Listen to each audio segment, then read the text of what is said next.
In my first meeting with you, I'll remind you, you had pointed out one major gap that this division should be filling, which is the absence of long-term strategic thinking and planning in our system overall. And I'm happy to report to you that in the last year and a half, we've not only become a vibrant institution, but have contributed over 120 policy notes, and about 38 initiatives of those in terms of policy recommendations have been adopted under your guidance.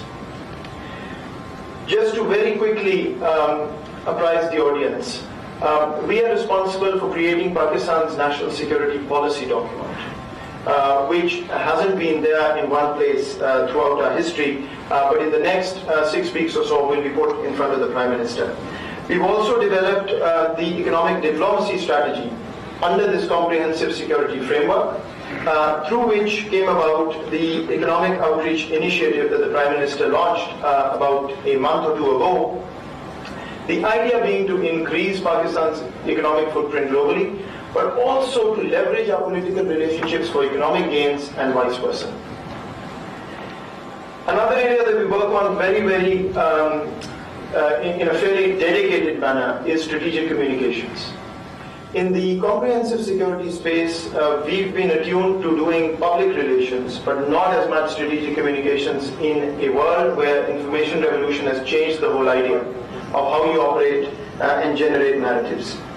I'm also happy to report that we now have a culture shift, I would say, where a whole of government approach is applied to virtually all conversations we have with the outside world, including a coherent externally facing narrative to promote Pakistan's reality to the world.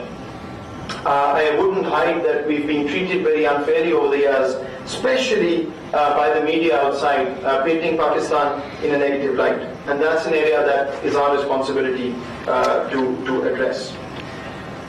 But perhaps the most important thing for today, and the most relevant for today's occasion, is this idea of the culture of more inclusive policy making.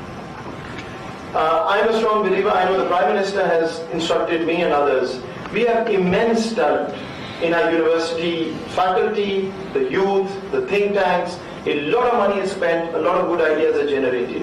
Unfortunately, the public sector was not geared to take these up and use them optimally in the past.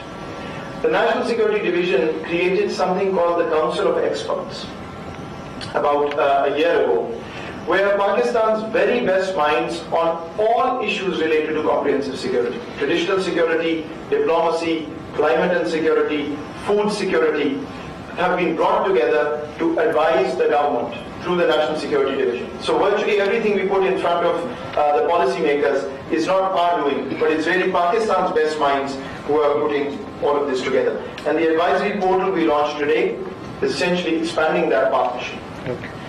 Finally, let me just say one line about this Islamabad security dialogue. Okay. The genesis of this idea, after having thought through this and talking to a number of cabinet colleagues, is that there are a handful of security dialogues in the world recognized as the best in the business. And Pakistani speakers go there to find space on a panel to present our view and the view of our country. Why don't we have our version of that dialogue?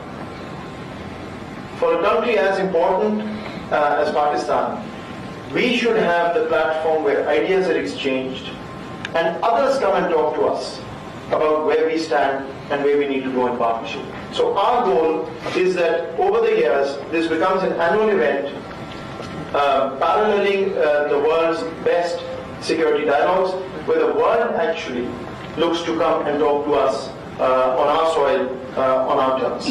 Once again, I'm very grateful to the National Security Division's team, to our think tanks who hosted this, to the sponsors, and to the Prime Minister again for gracing this occasion. Thank you very much.